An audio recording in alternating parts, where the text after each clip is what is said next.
찬송가 407장을 찬송하시겠습니다.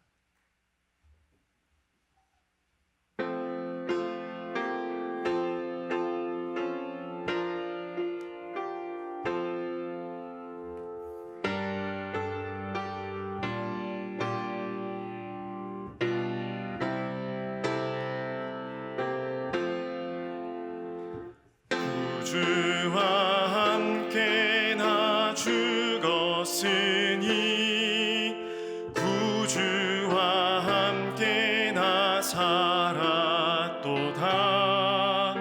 영광의 그날에 이르도록 언제나 주만 바라봅니다. 언제나 주는 날 사랑하사 언제나 새 생명 주시나니 영광의 그날에 이르도록 언제나 주만 바라봅니다. 맘속에 시험을 받을 때와 무거운 근심이 있을 때에 주께서 그때도 같이 하사 언제나 나를 도와주시네. 언제나 주는 날 사랑하사 언제나 새 생명 주시나니 영광의 그날에 이르도록 언제나 주만 바라봅니다. 뼈 아픈 눈물을 흘릴 때와 쓰라린 마음으로 탄식할 때 주께서 그때도 같이 하사 언제나 나를 생각하시네. 언제나 주는 날 사랑하사 언제나 새 생명 주시나니 영광의 그날에 이르도록 언제나 주만 바라봅니다. 내 몸의 약함을 아시는 주 못 고칠 질병이 아주 없네. 괴로운 날이나 기쁜 때나 언제나 나와 함께 계시네. 언제나 주는 날 사랑하사 언제나 새 생명 주시나니 영광의 그날에 이르도록 언제나 주만 바라봅니다.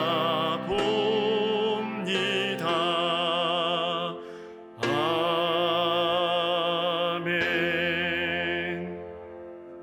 이 시간 함께 기도하실 때 이 새벽을 깨우는 시간, 성령 하나님께서 우리의 마음과 생각을 깨워주셔서 하나님의 뜻을 알아 하늘의 평안과 기쁨을 누리는 시간 되게 해달라고 기도하겠습니다. 교회를 위해 기도할 때 승리교회를 주님이 기뻐하시는 교회로 세워주시기를 간구하시고, 특별히 우리 박규성 담임 목사님을 위해서 기도하실 때 우리 목사님이 은혜의 통로로 쓰임받아 어려운 시대에 회복의 통로가 될 수 있도록, 특별히 오늘 저녁에 금요 기도에 하나님의 은혜 가운데 우리 목사님 능력의 말씀, 소망의 말씀 선포하실 수 있도록 기도해 주시기 바랍니다. 마지막으로 코로나19로 고통받는 온 세상 가운데 회복과 치유의 은혜를 부어주시기를 함께 통성으로 기도하겠습니다.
좋으신 하나님, 좋으신 하나님, 참 좋으신 나의 하나님.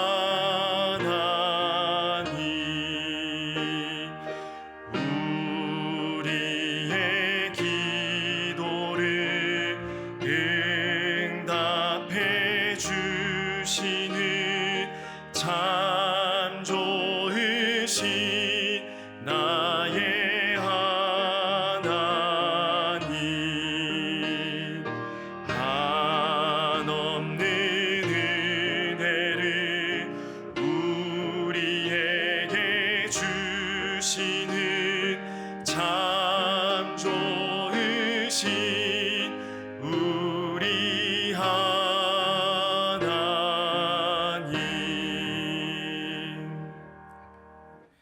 오늘 우리에게 주시는 하나님의 말씀은 신약 사도행전 12장 13절에서 17절까지의 말씀입니다.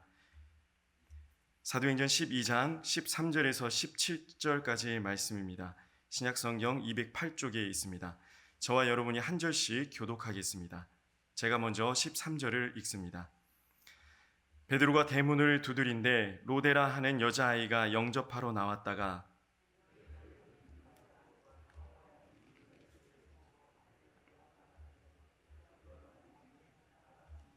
그들이 말하되 내가 미쳤다 하나 여자아이는 힘써 말하되 참말이라 하니 그들이 말하되 그러면 그의 천사라 하더라.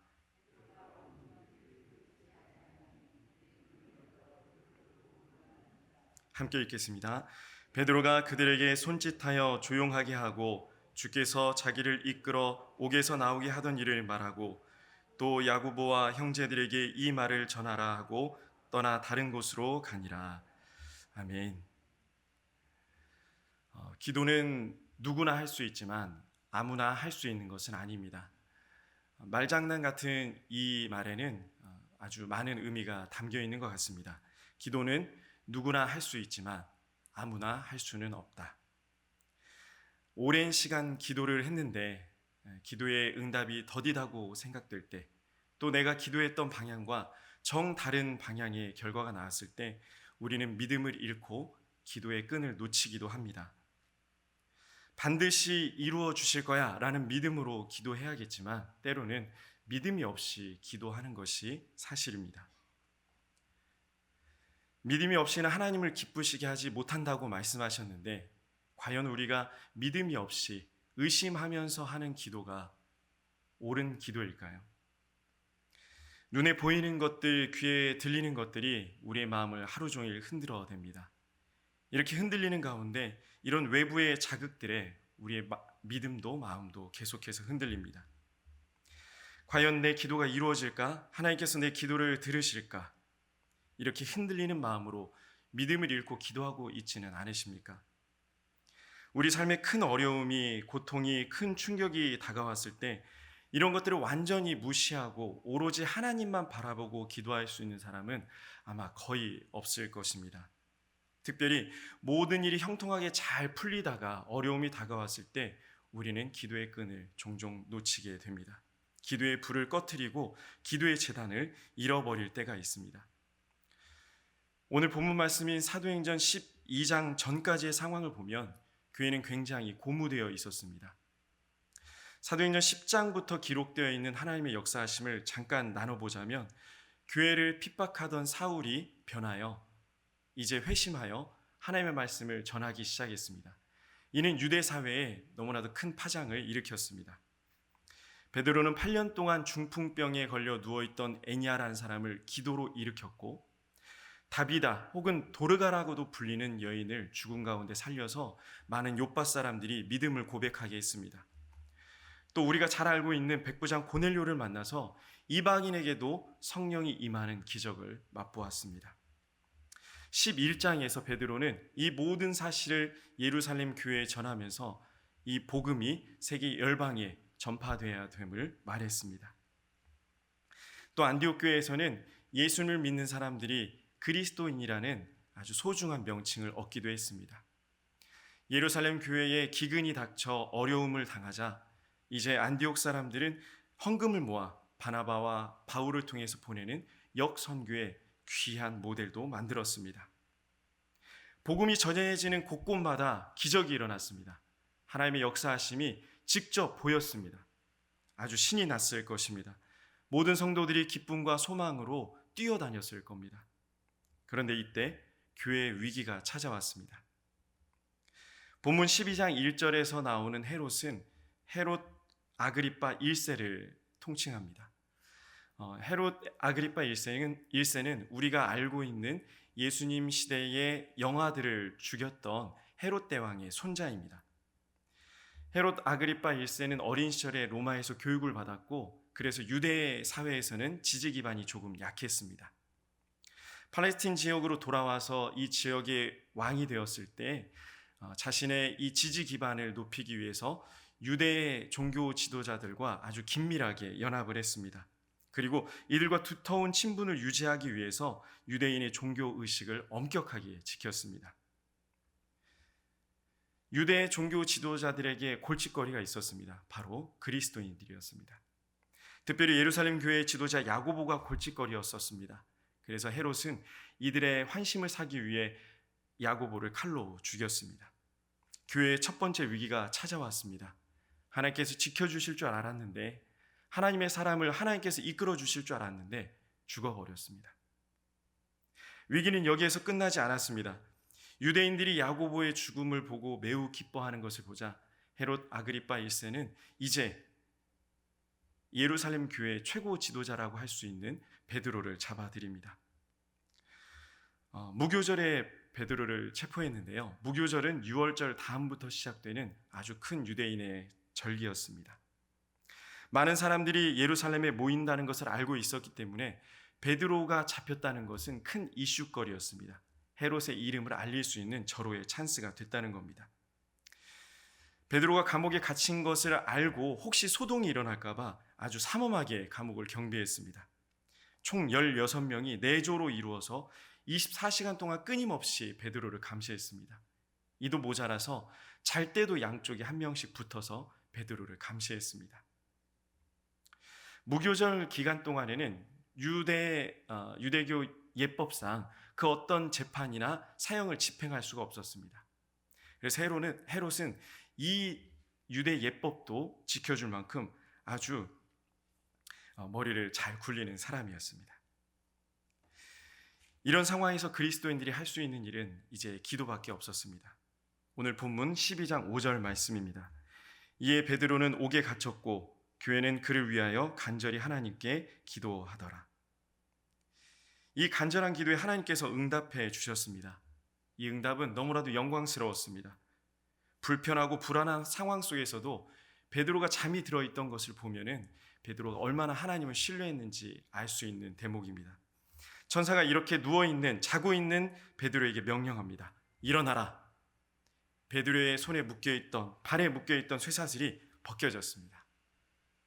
다시 천사가 말합니다. 허리띠를 메어라. 신을 신어라. 그리고 겉옷을 입고 따라오라. 베드로는 비몽사몽간에 천사의 지시를 따랐습니다. 9절 말씀에 보면은 베드로는 이것이 현실인지 모르고 환상을 보는 것 같다고 이야기하고 있습니다. 첫 번째 파수꾼을 지나 두 번째 파수꾼을 지나 이제 마을로 통하는 커다란 쇠문에 이르자 문이 활짝 열렸습니다. 그리고 한 거리를 지나고 나서야 호련히 나타났던 천사는 호련히 베드로를 떠났습니다. 이제서야 베드로는 헤롯의 손에서 하나님께서 자신을 건져주셨다는 확신이 생겼습니다. 하나님의 역사하심을 깨닫게 되었습니다. 그리고 마가의 어머니 마리아의 집으로 달려갑니다. 베드로가 그곳에 달려간 이유는 항상 이 마리아의 집에서 하나님께 기도하고 예배드리는 집회 장소로 사용했기 때문입니다. 이곳으로 가면 자신을 기다리는 성도들을 만날 수 있다는 것을 알고 있었습니다. 베드로가 마리아의 집에 달려가 보니 아니라 다를까 기도하고 있었습니다. 12절 말씀을 함께 읽어보겠습니다. 깨닫고 마가라 하는 요한의 어머니 마리아의 집에 가니 여러 사람이 거기에 모여 기도하고 있더라. 아멘. 그때 베드로는 확신했을 것입니다. 이 기도구나. 나를 살린 기도가 바로 이 기도구나. 죽음의 위기에서 벗어나게 한 이 기적을 일으킨 것이 바로 이 기도였구나라고 감격스러워했을 것입니다. 우리 예수님께서 기도 외에는 이런 종류가 나갈 수 없다고 우리에게 말씀하셨는데 바로 이 기도가 나를 살렸구나. 감격에 겨워서 문을 두드렸습니다. 이때 로데라는 여자아이가 베드로를 영접하러 나옵니다. 말씀에서는 영접하러 나온다고 기록은 되어 있지만 이 아이는 베드로임을 알고 나온 것은 아닙니다. 여자아이로 번역된 헬라어가 파이디스케라는 단어입니다. 파이디스케. 이것은 어린 여종을 뜻하는 단어인데요. 누군가를 맞이하러 나가는 것은 종의 임무였습니다. 그래서 이 한밤중에 모두가 잠들어 있는 이 한밤중에 누가 문을 두드리나 이 여종이 자신의 임무를 다하기 위해서 나갔던 겁니다. 그런데 목소리를 들어보니 베드로였습니다. 그렇게 열심히 기도했는데, 그렇게 간절히 기도했는데 베드로 선생님이 문을 두드리고 있었습니다. 너무나 기뻐서 문을 미처 열지 못하고 들어갔습니다. 그리고 큰 소리를 외쳤습니다. 베드로 선생님이 돌아오셨습니다. 베드로 선생님이 드디어 이 고통에서, 이 죽음의 위기에서 풀려나셨습니다. 기적이 일어났습니다. 막 소리쳤을 것입니다. 그런데 기도하고 있던 이들의 반응이 놀랍습니다. 무엇이라고 얘기했습니까? 내가 미쳤구나 라고 이야기합니다. 이게 말이 되니? 라는 이야기입니다. 지금 베드로는 경비가 아주 삼엄한 감옥에 갇혀 있는데, 그래서 내일 이제 끌려 나와서 감옥에서 나와서 재판을 받고 이제 죽임을 당할 건데 네가 헛소리를 하고 있구나 라고 이야기를 하는 겁니다. 정말 간절히 기도했는데 이 기도하는 사람들에게 믿음이 없었습니다. 새벽에도, 아침에도, 저녁에도, 가정에서도, 직장에서도 언제 어디서나 우리는 기도합니다. 그러나 여러분, 과연 믿음을 가지고 기도하고 계십니까? 우리의 간절한 기도는 반드시 이루어집니다. 아무리 감옥문이 튼튼해도 수십 명의 사람들이 이 감옥을 지키고 있을지라도 하나님 역사하시니 베드로는 그곳에서 털끝 하나 상하지 않고 나오게 되었습니다. 우리의 삶도 하나님 역사하시면, 하나님께서 손대시면 사람들이 안 된다고, 절대 이루어지지 않을 거라고 손가락질했던 일도 반드시 이루어 주실 줄 믿습니다. 그렇다고 우리가 베드로가 감옥에 나온 게 진짜야라고, 네가 미쳤다라고 이야기했던 이 사람들을 마냥 비난할 수만은 없습니다. 충분히 이해가 됩니다. 교회의 지도자 중인 한 명인 야고보를 잃어버렸고 이제 다른 지도자였던 베드로가 감옥에 갇혔습니다. 믿음을 잃고 절망할 만도 합니다. 그런데 이 절망의 상황 속에서, 이 실망적인 상황 속에서 이들은 기도의 자리를 지켰습니다. 기도의 자리로 나아갔습니다. 기도는 바로 이런 것입니다. 내 믿음이 산산조각 났어도, 내 믿음이 사라져서 하나님에 대한 신뢰가 박살난 이 상황 가운데서도 하나님께 나아가는 것, 이것이 바로 기도입니다. 이것이 바로 하나님 앞에 무릎을 꿇는 기적의 기도가 되었습니다. 혹시 기도하면서 정말 이루어질까? 정말 내 기도를 하나님께서 들으실까? 이런 생각이 지금도 계속 들고 계십니까? 의심이 되십니까? 그래서 내가 제대로 기도하지 못하고 있다는 생각이 드십니까? 그래도 우리는 기도해야 합니다. 로데라는 여자아이가 미쳤다는 이야기를 듣고 15절에서 이렇게 이야기합니다. 15절 말씀을 같이 보겠습니다. 그들이 말하되 내가 미쳤다 하나 여자아이는 힘써 말하되 참말이라 하니 그들이 말하되 그러면 그의 천사라 하더라. 종이 주인과 주인의 친구에게 힘써 말한다는 것은 일종의 하극상입니다. 그런데 얼마나 확신이 있었으면 이렇게 힘써 이야기를 했겠습니까? 아마 이 기도의 장소에 있었던 사람들은 이 종이 우리에게 이렇게까지 이야기하는데 진짜 왔나라고 생각도 해봄직합니다. 그런데 이들은 베드로의 천사를 봤구나, 네가 환상을 봤구나라고 치부해버립니다. 밖에서 베드로가 난리가 났습니다. 이제 자기가 풀려난 것을 알면 자기를 잡으려고 쫓아올 텐데 문이 열리지 않는 겁니다. 그래서 문을 두드렸습니다. 16절 말씀에 이렇게 기록합니다. 베드로가 문 두드리기를 그치지 아니하니 그들이 문을 열어 베드로를 보고 놀라는지라. 저는 어렸을 때 이 부분을 읽으면서 많이 웃었습니다. 얼마나 마음이 다급했으며 문을 계속 두드렸을까요? 아마 사람들이 난리가 났을 겁니다. 박수를 치고 하나님 정말 역사하셨구나. 우리가 믿음이 없었구나. 환호성을 질렀을 겁니다. 그런데 17절 말씀에 베드로가 손짓해서 이들을 조용하게 합니다. 베드로가 겁장이고 믿음이 없어서 조용하게 했을까요? 또 잡혀가면 구해 주실 거니까 막 하나님께 영광을 올려드리고 박수치는 게 믿음의 사람일까요? 베드로는 하나님께서 주신 지혜와 신중함이 있었습니다. 베드로는 조용히 자신이 감옥에서 빠져나온 과정을 성도들에게 이야기해 줍니다. 듣는 성도들은 하나님의 놀라운 섭리에 감격했을 것입니다. 기적을 눈앞에서 체험하고 있으니 그 기쁨과 감격은 이루 말할 수 없었습니다. 베드로가 어디로 갔는지는 알 수가 없습니다. 베드로는 야고보와 사도들에게 자신의 이야기를 전해주고, 이때의 야고보는 초반에서 순교를 당했던 야고보가 아니고, 사도 야고보가 아니고 예루살렘 교회의 수장이었던 예수님의 동생 야고보를 이야기합니다.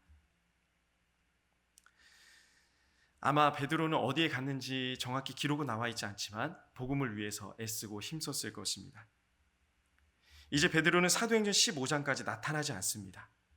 그러나 유대인 중심으로 예루살렘 교회 안에만 갇혀 있었던 복음이 이제 바울 중심으로 이방인들에게 열방 가운데 퍼져나가는 복음 사역으로 전환이 되는 이런 역사가 일어나게 됩니다.